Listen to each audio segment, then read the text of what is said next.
Welcome. My name is Catherine Borders. I provide resume writing and job search coaching. After about 25 years in human resources and staffing management, I opened up C&E Enterprises to provide companies with recruiting services and individuals with job search coaching services. It's a rewarding combination that is compatible with both my interests and my abilities. Interesting idea. A position, a career that plays to both one's interests and abilities. That is what I wish for each job seeker, to find a position that fits both their interests and strengths, that plays to their strengths.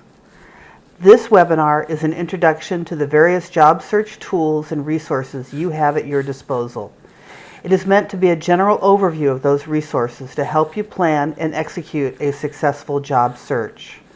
Our goal at C&E Enterprises is to ensure that you not only get a new job, but that this new job is the job you want that will meet your own personal needs and goals.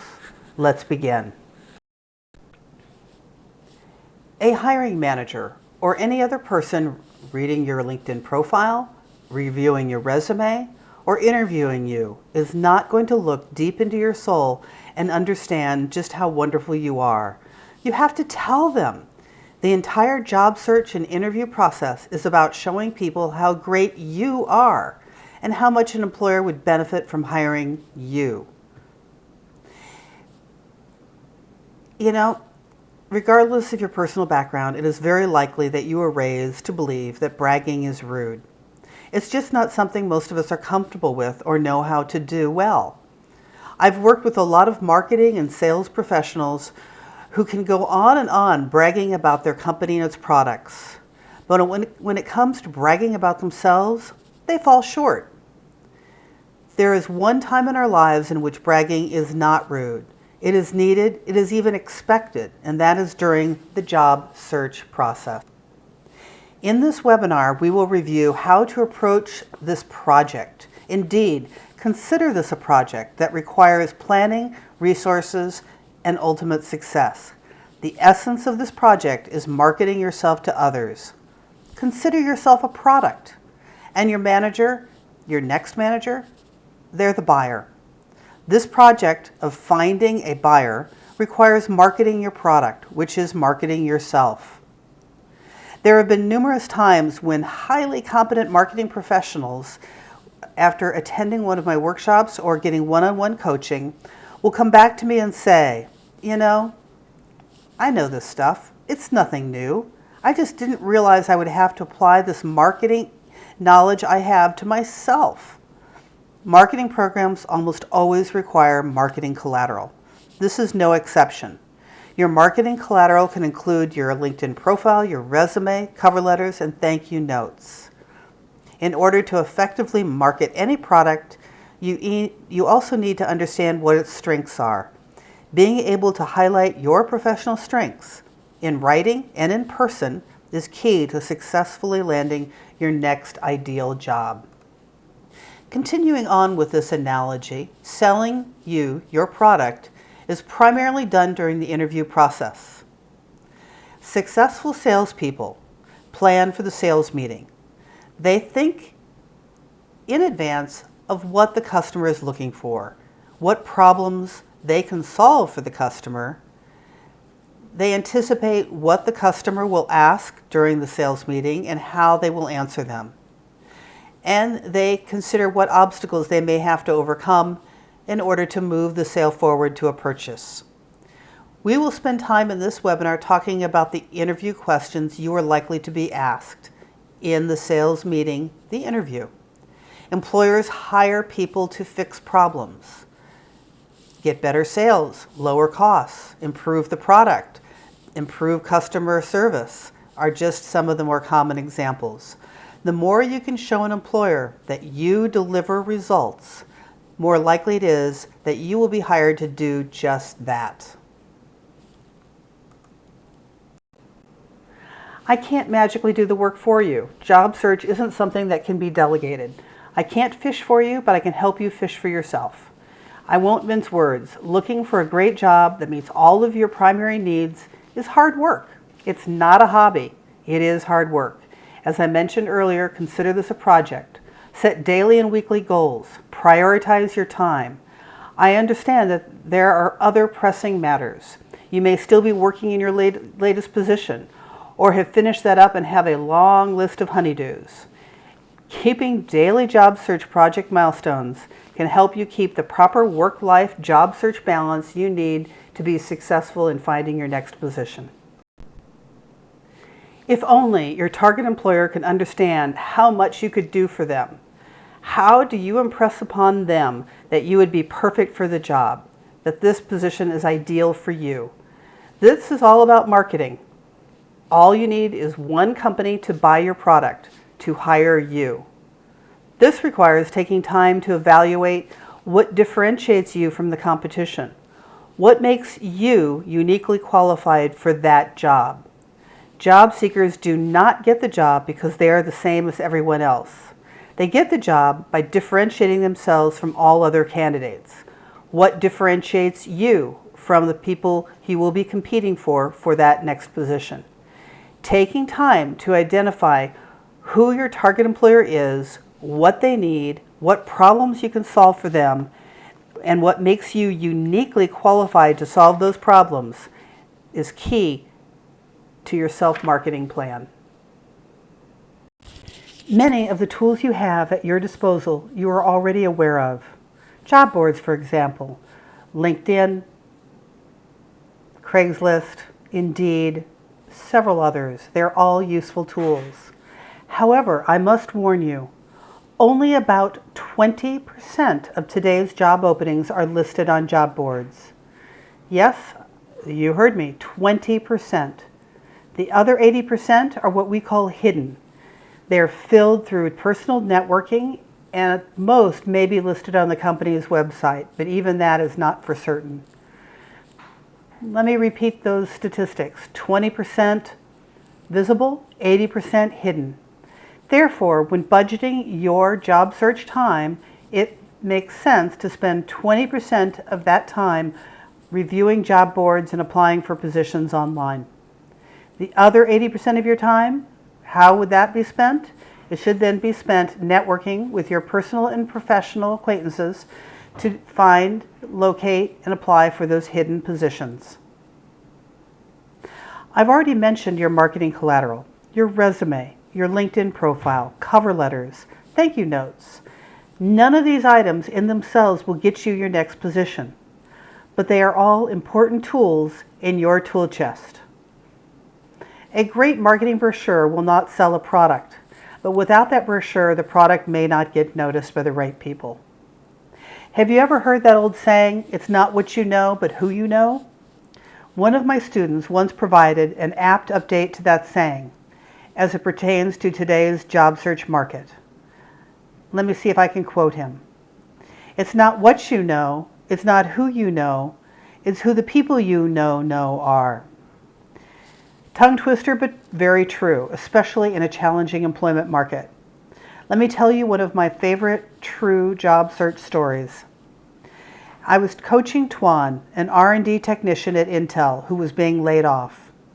He specialized in an area that only 6 employers in the world hired for, and all 6 were in the process of moving their testing resources overseas. Tuan, therefore, had been laid off. I was providing him one-on-one coaching to help him overcome this seemingly impossible obstacle. Tuan was a really nice guy, still is, I'm sure. Very shy, very introverted, and at the time, very worried. But even under those circumstances, he had a positive outlook and a smile on his face, even with dealing with what seemed like insurmountable odds in the job market. Tuan also had plenty of time on his hands and a notable list of honeydews from his family. One afternoon, he was waiting in a long line at the car wash. As usual, he was smiling and in good spirits.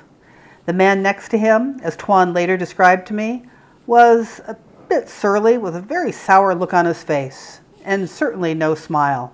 Let's call him Mr. Sour. Mr. Sour turned to Tuan and said, "Why are you smiling? You're standing in line at the car wash." Tuan remembered what we talked about in my coaching sessions and the truism that I believe we should all live by in our personal and professional lives. Every person you meet is a possible opportunity. You can either squander that opportunity or leverage it. Tuan turned to the man, introduced himself, shook the man's hand, and in about 30 seconds, using his elevator speech, let the man know who he had been working for, why he was leaving, what he was really great at, and what he was looking for, in just under 30 seconds. Now, it turned out that that man was the CEO of a semiconductor company, and he hired Tuan. This is absolutely a true story, and I have many more that I will not bore you with. Remember, every person you meet is a possible opportunity. 98% of the people who land jobs, especially in a challenging economy, will say that networking was a key element in their success. Your next manager may not be someone you know, but it is very likely that someone you know can introduce you to him or her, or someone he or she knows. Remember, there are really only 2 to 4 degrees of separation between you and your next boss. Tuan's strength was that he was a fast learner. Intel leveraged that strength by assigning Tuan to learn and work on all their newly designed products. He learned to reference that in his elevator speech, elaborated on it in his profile and resume, and brought to interviews several examples of how his strength helped solve problems on the job. What are your professional strengths? I like new projects, which I find intellectually challenging. Admittedly, I'm not so good at administrative tasks, which means there's probably at least one typo in this presentation I haven't found yet. Strategically moving from a corporate management position in human resources to a consultant, trainer, coach plays to my strengths and keeps me more engaged and motivated on the job.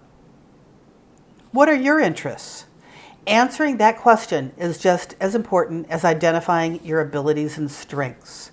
It is also why typically when I take on a new coaching client, the first question I ask them is, what do you want to be when you grow up?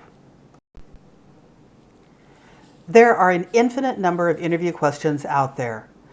You can't have a rehearsed answer for each ready to recite to the interview, and you do not want to sound that rehearsed. However, I've found that a vast majority of interview questions fall into one of just a few categories. These categories are: 1. Technical positions specific to your profession and skills. 2. Positive questions in which you get to say something positive about yourself. 3. Negative questions designed to require you to say something negative about yourself. 4. That elusive and frustrating question about money. What compensation are you looking for? And then 5, I call it the weird category. Off-the-wall questions you can't anticipate, but can leave you worried about what the hidden agenda might be behind the question. Let's spend a little time on each of these categories. Employers do not expect you to know everything about your profession. They do, however, like to know what they are getting if they hire you, your level of expertise. They need to assess the depth and breadth of knowledge you have related to their opening in your profession. The reality is that sometimes we just don't know enough to get the job. For example, an experienced cook may make a great hamburger, but would have no way of knowing how to make steak tartare at a gourmet French restaurant. My overall advice about these questions: don't fake it. Tell the truth. Focus on telling the listener what you do know. Acknowledge if there is a gap in what you know versus what they referenced in their question. And describe past situations in which you didn't know everything needed to accomplish something, but were able to overcome this and how. In other words, describe how you overcame that gap. Be honest. Honesty is always the best policy throughout the interview process, and especially when it comes to these technical questions. Faking it, punting, guessing will work against you. Honesty will be appreciated and understood. As I said, employers do not expect you to know everything. On the other side of that equation, there are also negative interview questions. These are questions that make you feel backed into a corner in which you need to say something negative about yourself. Just as likely as you are to be asked, tell me one of your strengths, you are also likely to be asked about one of your weaknesses. Yes, this negative question is also in the top 5 hit parade of interview questions. Therefore, think in advance about how you're going to answer it. There are many interview questions that are required to say something negative about yourself, your colleagues, your boss, your jobs, etc. How would I answer the weakness question? Well, I start with the truth. I remember that employers are not looking for perfection. They are using this question to determine, 1, do I know myself? 2, am I honest about what I know? 3, will I answer the question or deflect? Because if I deflect, that's a sign of how I'll behave in the workforce. And do I take responsibility for this weakness I have? So I prepare. I recommend you prepare. What is that weakness? Don't duck it, don't avoid it, own it, accept it, and then talk about how you compensate for it. My answer? I have a bad memory. Who is going to hire somebody to do really any job that has a bad memory? But it's something I've owned for a long time, and I compensate for it. So in the interview, when asked what's one of my weaknesses, I may answer, I don't trust my memory, which I've always considered to be my Achilles heel. As a result, I take very detailed notes. I do not walk around the office without something to write on or write with. As a result, I'm more likely to follow up on those little details than the average person. I've answered the question, but counterbalance the negative with how I compensate. In other words, I've shown the listener I know myself, I'm honest about what I know, I answered the question and did not deflect, I take responsibility for this weakness, and I've somehow managed to turn this negative question into saying something positive about myself. In this case, that I take down a lot of detailed notes so that I get back to people. Our interviewing webinars also go into this subject in much more detail than I can do in this particular slide. Many states have made it illegal for employers to ask what you make. These state laws are motivated by a desire to remove glass ceilings that may exist between minorities and/or women. As a recruiter, I've stopped asking this question regardless of what state I'm recruiting in. However, I will ask candidates what they are looking for. And I ask this question very early, typically in my first phone call with a candidate. So why do employers ask so early on? Do they really need to know specifics so early? It seems premature. The answer? We don't really need to know an exact figure. Employers have a budget, usually a range, sometimes a specific dollar amount, but really most of the time it's a range. They need to make sure that your expectations fit somewhere in that range. If not, they don't want to waste their time. Therefore, you need to prepare to give a range that you can live with that has maybe a 20-25% delta between the minimum and maximum of your range. Therefore, it's more likely that there will be an overlap between your range and their budget. And that overlap means you've survived the money question for now. There are actually 2 very good reasons for you not to want to give an exact salary figure. First, there are other factors that would impact what you need to make. How great are the benefits? How much do you have to pay for those benefits? Are there any special perks that have meaning to you? Is there a bonus program? Is it a tech company with stock options? How long is the commute? Your cost of getting to work is significantly impacted by how long that commute is. And is there flexibility in the work or the hours? Secondly, This question is asked so early on in the interview process that you have not had a chance to show how great you are as a candidate. It's best to hold off discussing price until after they have seen what a great return they will get on their investment of hiring you. I don't want to suggest this is a simple topic. It's a tough one and takes some practice. Be open, be flexible, and if you are concerned about how to navigate this question, we have a webinar that dives much deeper into this subject. In summary, if you show during the interview process that you will deliver results, then the employer is willing to pay for those results. If you were a flower, which would you be and why? Why are manhole covers round? Do you have kids? Yes, each of these are samples of questions that I have had asked of me or one of my students. And yes, the children's question is not even legal. They can throw the listener, they can throw you. You can't even be prepared for these oddball questions. Don't let the question throw you. Don't refuse to answer. Don't get adversarial. Just keep your answer simple and direct, and then the interview will move on to more practical questions and answers. I have been asked personally the kids question. I use humor in my reply. Do two 70-pound dogs count? It's non-confrontational and refocuses the conversation in a much healthier manner than saying, "You don't have a right to ask me that question, dude." The truth is, interviewers are typically ill-prepared for the task and make mistakes. This is not what they do for a living. Unless they're a recruiter, right? But hiring managers, it's not what they do for a living. It's not what they spend a vast majority of their work time doing. They interview because they need to. It's a necessary step in finding a good candidate. And typically, they're not as prepared as we would expect them to be. Don't fret about their mistake of asking a weird question. Just let the interview move on to more appropriate topics. It is easy to talk about our job duties. It's what we live and breathe on the job day in and day out. It's what it takes to get our job done, and we know it oh so well. The problem is that no one really cares that much. I was talking to a group of engineers at a government subcontractor facility where they made rockets, very cool, although the facility was being shut down. I was teaching a class there on site and brought up this issue, explaining that what employers care about is results.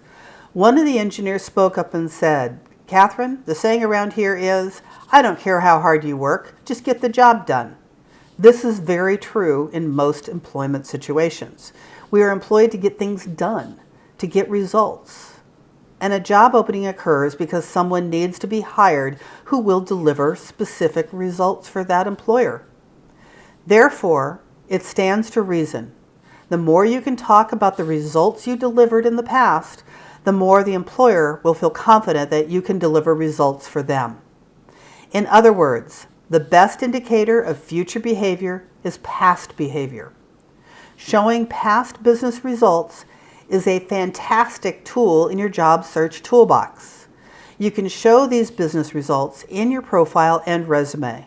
You can also talk about those results during the interview. Let me give you an example. One of my skills is my ability to manage employee benefit programs. That's a job duty. It's boring. And everyone who applies for a human resources job is likely to say something to that effect in their own resumes. In other words, listing that job duty is not going to get me noticed because it does not differentiate me from the competition.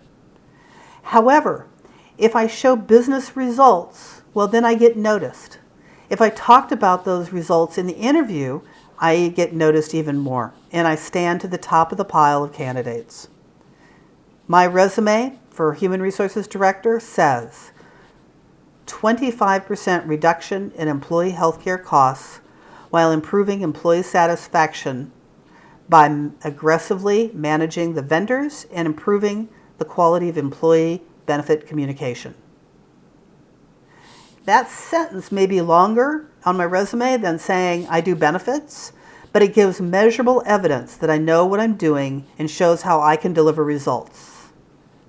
Return on investment, ROI, for an employer.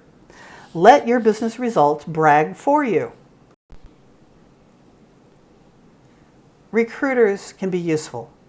They're a resource for you, a resource that needs to be managed.